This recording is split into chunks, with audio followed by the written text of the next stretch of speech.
Hello दोस्तों, हम लोग पढ़ने जा रहे हैं आज एक समान वैद्युत क्षेत्र में रखे वैद्युत द्विध्रुव पर कार्यरत बल युग्म का आघूर्ण। इसमें देखते हैं हम लोग कि सबसे पहले यहाँ पर वैद्युत क्षेत्र दिया गया है जिसकी दिशा इस ओर है। तो वैद्युत क्षेत्र की दिशा है, इस पर एक वैद्युत द्विध्रुव रखा हुआ है। तो वैद्युत द्विध्रुव क्या होता है कि -q और +q आवेश से मिलकर बना होता है जो 2l दूरी पर स्थित होते हैं।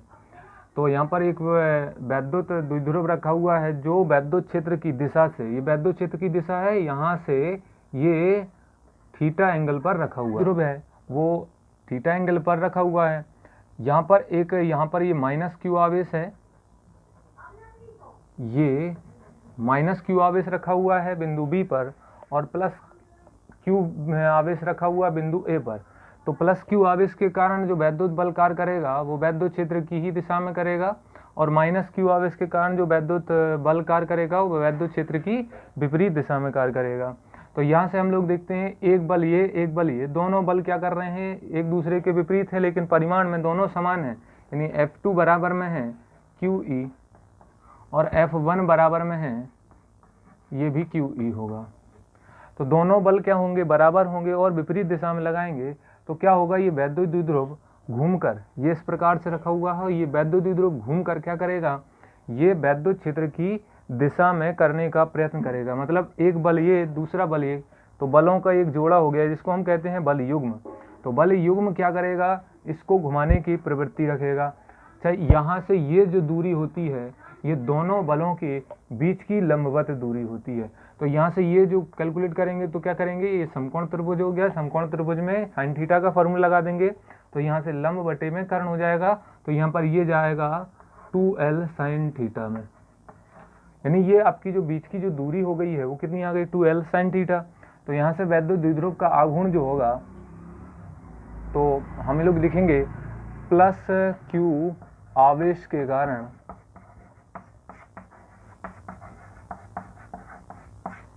वैद्युत बल। तो +q आवेश के कारण जो वैद्युत बल है वो कितना है, F1 = कितना है, QE। और इसकी जो दिशा होगी वो दिशा होगी इसके वैद्युत क्षेत्र की ही दिशा में, यानी वैद्युत क्षेत्र की दिशा में। यहाँ पर इसकी दिशा हो गई F1 की वेक्टर की, और -q आवेश के कारण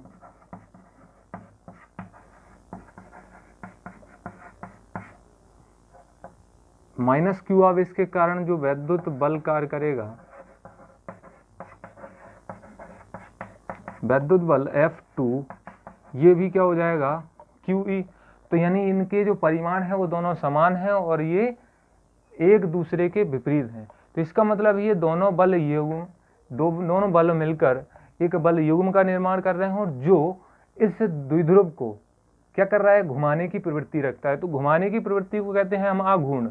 तो यहाँ से ये बल युग्म का आघूर्ण अपन को प्राप्त हो जाएगा।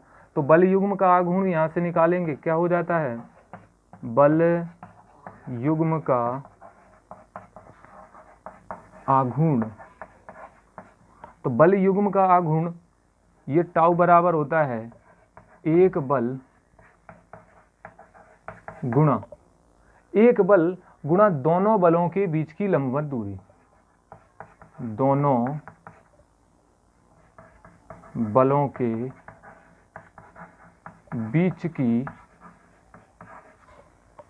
बीच की क्या हो जाएगी, लंबवत दूरी हो जाएगी। एक बल, यहाँ से बल युग्म का आघूर्ण क्या हो जाएगा, एक बल गुणा दोनों बलों के बीच की लंबवत दूरी हो जाएगी।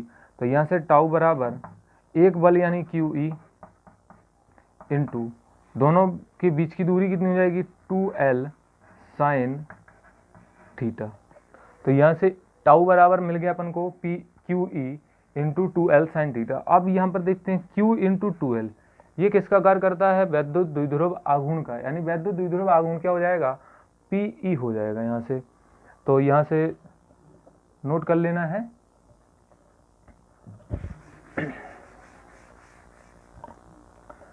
क्या मिलेगा अपन को, टाउ बराबर अपन लोग लगा देंगे Q इंटू 2l, यहाँ से टाउ निकलेगा Q इंटू 2l को साथ में लिख देंगे, और यहाँ से E sin थीटा हो जाएगा, और Q इंटू 2l को हम लोग कहते हैं वैद्युत द्विध्रुव आघूर्ण। तो टाउ बराबर पी ई साइन थीटा, ये आपका क्या आ जाता है, वैद्युत द्विध्रुव आघूर्ण आ जाता है। अब इसकी भी शर्त होती है कि यानी कि अगर कहा जाए कि प्रारंभिक स्थिति, ये तो थीटा कोण पर स्थित है, हमने कहा प्रारंभिक स्थिति यदि ये वैद्युत क्षेत्र के लंबवत रखा हो, तो लंबवत यानी थीटा की जगह कितना रख देना है, 90 डिग्री रख देना है। तो यहाँ से लंबवत यानी परपेंडिकुलर हो, यानी वैद्युत द्विध्रुव जो है वो वैद्युत क्षेत्र के क्या हो, परपेंडिकुलर हो, यानी 90 डिग्री का कोण बनाता है। तो 90 डिग्री का कोण बनाता है, तो ये टाउ बराबर अपन को मिल जाएगा, कितना मिल जाएगा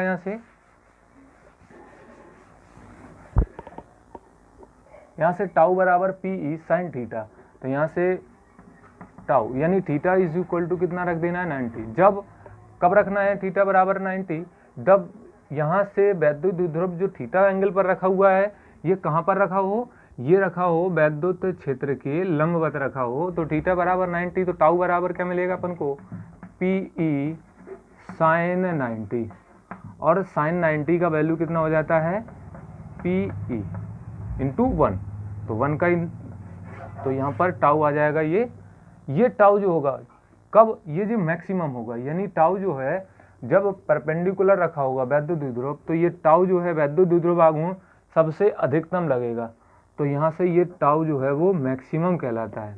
यानी अगर पूछा जाए कि वैद्युत द्विध्रुव एक किसी भी वैद्युत क्षेत्र में एक समान वैद्युत क्षेत्र में रखा हुआ है, तो जब वैद्युत द्विध्रुव आघूर्ण अधिकतम लगेगा कब, जब वैद्युत द्विध्रुव वैद्युत क्षेत्र की दिशा के लंबवत रखा हो।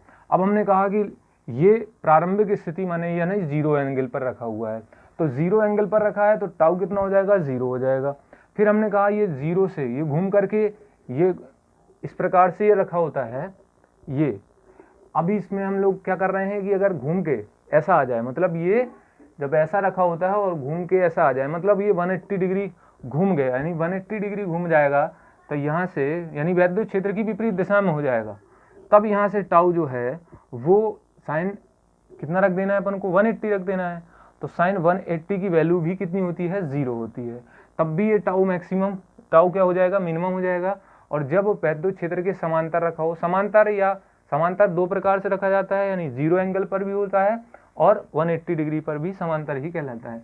तो टाउ जो है वो क्या हो जाएगा, मिनिमम हो जाएगा। तो टाउ मिनिमम क्या हो जाएगा, साइन चाहे 0 रख दो, साइन 0, इसका वैल्यू कितना 0 हो जाएगा। और साइन 180 रखेंगे तब भी इसमें वैल्यू कितना हो जाएगा, 0 हो जाएगा। साइन 180 की वैल्यू कितनी होती है, 1 होती है, 0 होती है सॉरी। तो टाउ मिनिमम क्या हो जाएगा, ये 0 हो जाएगा। तो यहाँ से एक कंडीशन ये हो जाती है कि जब वैद्युत द्विध्रुव क्या रखा हो, वैद्युत क्षेत्र की दिशा के लंबवत रखा हो, जब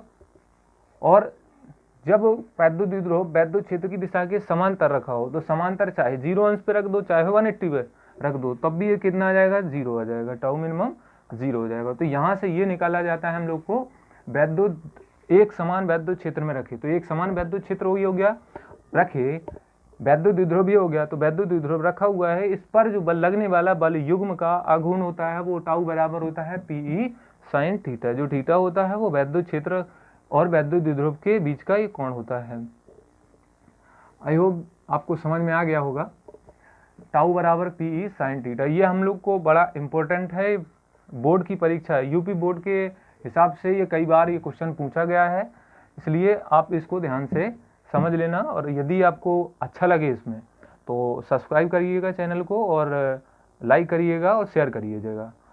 थैंक यू।